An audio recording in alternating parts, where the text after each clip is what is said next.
Good morning Mataji. என்ன எங்கே இருக்கீங்க? என்ன ஆச்சு? 2 நாள் எல்லாரையும் பயமுறுத்திட்டேன். நானே பயந்துட்டேன். இந்த சுகர் பிபி அதிகமாகிட்டு இந்த தலையில் வந்து ஒரு பிளாக் இருந்துச்சு. அது வந்து 2000 ஆச்சு. ராகேஷ்க்கு வந்து 5 வயசு பையனாக இருக்கும்போது ஆக்சிடெண்ட் ஆச்சு. அப்பயே தலையில் வந்து ரத்த கட்டி இருக்குன்னு சொன்னாங்க. ராகேஷ்க்கு ஆக்சிடெண்ட் ஆகல, அம்மாக்கு ஆச்சு. எனக்கு 5 வயசு இருக்கும்போது. ராகேஷ் 5 வயசாக இருக்கும்போது எனக்கு ஆச்சு. அப்பயே வந்து ஒரு 3 hours கிட்ட கோமாவில் இருந்தேன்.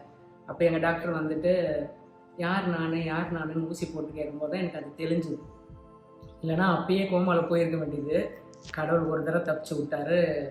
அப்போ ஸ்கேன் எடுத்து பார்க்கும்போது தலையில் வந்து ரத்த கட்டு இருக்குது அப்படின்னு சொன்னேன். அது வந்து ரொம்ப இடுக்கான இடத்துல இருக்கிறதால ஒன்றும் பண்ண முடியாது, மாத்திரை தான் சாப்பிட்ணுன்னு சொல்லி சாப்பிட்டுட்டு தான் இருந்தேன். அதுக்கப்புறம் கொஞ்ச நாள் விட்டதுக்கப்புறம் சுகர் இப்போ தான் வந்துச்சு.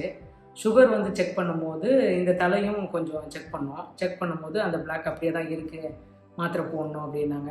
அதனால தான் அந்த மயக்கம்லாம் வருது உங்களுக்கு அப்படின்னு. அதையும் போட்டுட்டு தான் இருந்தேன். சரி, ரொம்ப நாளாக வருஷமாக போட்டுருக்க மாத்திரையை நிறுத்தினதுக்கப்புறம் சரி ஒன்றும் பிரச்சனை இல்லை, என் தலையில் ஒன்றும் வலி இல்லை, ஒன்றும் இல்லை, சரி நல்லா தான் இருக்கும், மாத்திரை வேணாம் அப்படின்னு நிறுத்திட்டு சுகர் மாத்திரையும் பிபி மாத்திரையும் போட்டுட்டு இருந்தேன். இப்போ அதையும் ரெகுலராக சரியாக போடுறதில்ல தான் கொஞ்சம் பிஸியாக இருந்தோமா. சௌபி பாப்பா பிறந்தது, அப்படி இப்படின்னு போயிட்டு வர்றது கொள்வது அப்படின்னு கொஞ்சம் பிஸியாகவே இருந்துட்டேன். நான் மாத்திரை ரெகுலராக எடுத்துக்கல.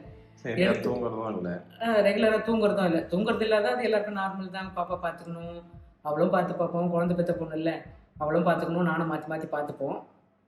திடீர்னு ஆச்சு, சுகர் மாத்திரை வந்து ஒரு நாள் வர்றது, ஞாபகம் இருக்கும்போது போடுறது அப்படி இருந்துச்சு. சுகர் கொஞ்சம் அதிகமாகிடுச்சு போல இருக்கு. அதிகமான உடனே நல்லா நான் நைட் நல்லா போய் படுக்கும்போது நல்லா தூங்கி எழுந்து பாப்பாலாம் பார்த்துட்டு வெளியே வந்தேன். சரி டிஃபன் செய்யலாம் அப்படின்னு சொல்லிட்டு வெளியே வந்தேன். நைட்டே எல்லா வேலையும் முடிச்சுட்டு தானே படுப்பேன். அதனால் எனக்கு காலையில் வேலை இருக்காது அவ்வளோவா, டிஃபன் செய்கிற வேலை தான் இருக்கும். சரி டிஃபன் செய்யலான்னு சொல்லிட்டு போனேன். போய் நின்று தோசை மாவு எடுத்து வெளியே வச்சேன். காப்பி போடலான்னு பாலும் எடுத்து வெளியே வச்சோடனே ராகேஷ் வந்து கஞ்சிலாம் போட்டு குடிச்சிட்டு இருந்தான். கஞ்சி போட்டு குடிச்சிட்டு இருந்தான். என்ன பண்ண போகிற டிஃபன் அப்படின்னா, தோசை தாண்டா செய்ய போகிறேன் அப்படின்னு சொன்னான். கால் என்னன்னு தெரியலனா வளவளந்து என்ன வளவளந்து நான் அவனுக்கு புரியல. அதுக்கப்புறம் முட்டிக்கு கீழே வந்து கால் பேலன்ஸ் இல்லை, 2 காலுமே சுத்தமாக பேலன்ஸ் இல்லை. என்ன பண்ணுதுன்னு அப்படியே வந்து ஓடி வந்து பிடிச்சான். கட்டில் மேலே எடுத்து உட்கார வச்ச உடனே என்னன்னு தெரியலனா இந்த முட்டி கீழே ஒன்றுமே தெரியல, கால் இருக்குதானே தெரியல அப்படின்னு சொன்ன உடனே போய் சாத்துக்குடி ஜூஸ் புழிஞ்சு கொண்டு வந்து கொடுத்துட்டு மாத்திரை போட்டேன்னா இப்போ தானே எழுந்தே வந்தேன் அப்படின்னு. சரின்னு சொல்லிட்டு ஜூஸை குடிச்சிட்டு கொஞ்ச நேரம் உட்காந்துருந்தேன். நல்லா தெரிஞ்சு காலெலாம் நல்லா ஆயிடுச்சு. இப்போ நல்லா தானே இருக்கேன்னு சொல்லிட்டு மறுபடியும் டிஃபன் செய்யலான்னு சொல்லிட்டு வந்துட்டு அதுக்குள்ளே கடகடன்னு டிஃபனும் செய்வோம், சாப்பாடும் செஞ்சுருவோம், நம்ம ரெஸ்ட் எடுப்போம்னு சொல்லிட்டு சாதம் வடிச்சிட்டேன். பருப்பும் போட்டேன் சாம்பார் வைக்க. காயெல்லாம் கட் பண்ணின்னு இருக்கேன். ஒரு மாதிரி கேர் ஆகுது. மறுபடியும் என்னத்துக்கு நமக்கு கேர் ஆகுது. அதுக்கு ஜூஸ் குடிச்சதுக்கப்புறம் காப்பியும் குடிச்சிட்டு தோசை சுட்டு கொடுத்தான் ராகேஷ். தோசையும் சாப்பிட்டேன். இவ்வளோ நேரம் நல்லா இருந்துச்சு. ஒரு 1.5 மணி நேரத்துக்கிட்ட நல்லா இருந்துச்சு உடம்பு. நல்லா இருந்து மறுபடியும் காய் கட் பண்ணின்னு இருந்துட்டு சாம்பார் தாளிக்கலான்னு சொல்லிட்டு கடாய் வச்சு எல்லாம் போட்டுட்டு நிற்கிறேன். மறுபடியும் அதே மாதிரி ஆகுது. என்ன ஆச்சுன்னா மறுபடியும் அதே மாதிரி ஆகுதுறான்னு என் பிள்ளை எல்லாரும் கொண்டு வந்து பிடிச்சி வந்து கட்டில் மேலே உட்கார வச்சுட்டு மாத்திரைலாம் கூட மாத்திரைலாம் போட்டு இந்த மாதிரி ஆச்சு. இது சரியில்லை, நீ வா டாக்டர்கிட்ட போகலான்னு சொல்லிட்டு ஹாஸ்பிட்டலில் கொண்டு வந்தாங்க. ஹாஸ்பிட்டலில் கொண்டு வரும்போது அதே மாதிரி தான், கால் வந்து கீழே வைக்கவே முடியல. அந்த வீல் சேரில் தான் கொண்டு வந்து பார்த்தோன்னே டாக்டர் வந்து செக் பண்ணிவிட்டு பழைய ரிப்போர்ட் என்ன இருக்கான்னு கேட்டார். எல்லாமே இருக்குது அப்படின்னு சொல்லிட்டு எடுத்து காமிச்சோன்னே இந்த தலையால் தான் பிரச்சனை சொல்லிட்டு இப்போ ட்ரீட்மெண்ட் போயிட்டு இருக்குது. ஐசியூவில் இருந்தேன் ஒரு நாள் ஃபுல்லாக ட்ரீட்மெண்ட் நடந்துச்சு. இன்றைக்கி இங்கே இருக்கேன். இன்றைக்கி 3 நாள் ஆகுதா?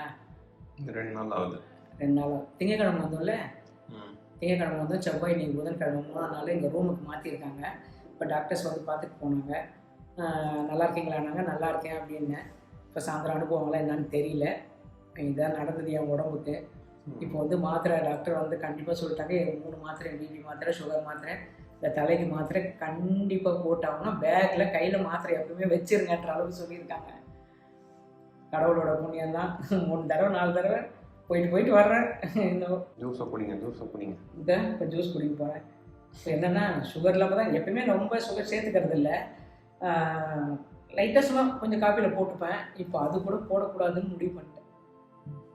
இப்போ ஜூஸ் குடிக்கிறேன். டிஸ்சார்ஜ் பண்ணலான்ட்டாங்க. போமா. எல்லாம் ரெடி போகலாமா? கடவுளோட அருளால் நல்லபடியாக காப்பாற்றி நிறைய வாட்டி காப்பாற்றி விட்ருக்காரு, இந்த வாட்டியும் காப்பாற்றி விட்ருக்காரு. ஒருத்தர் டாக்டராக தான் சொன்னார், ஏதோ லேசாக வந்துச்சு, நல்லபடியாக ஆயிடுச்சு. கண்டிப்பாக மாத்திரை கண்டிப்பாக போட்டே ஆகணும்.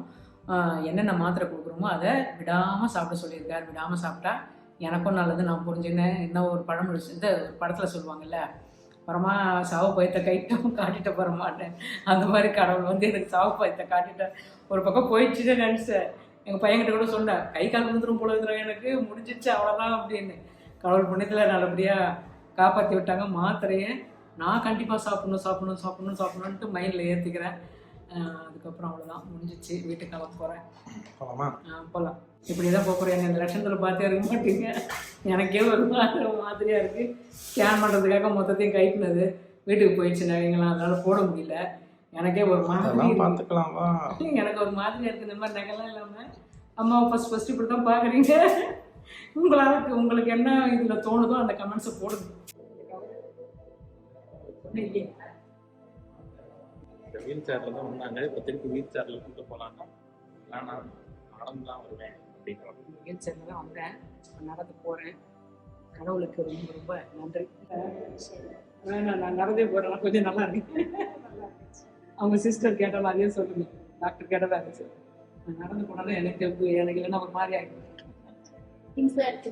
நான் இதாக எடுத்துக்கிறேன். பை நல்லா கவனிச்சுக்கிட்டீங்க எல்லாரும். கண்டிப்பாக. அப்புறம் நைட்டில் இருப்பாரு பலஜபத்தில் ரொம்ப நான் தேங்க்ஸ் சொல்லுவேன். எல்லாருக்கும் சிஸ்டர்ஸ் எல்லாருக்கும் நல்ல தேங்க்ஸ் சொல்லுவேன்.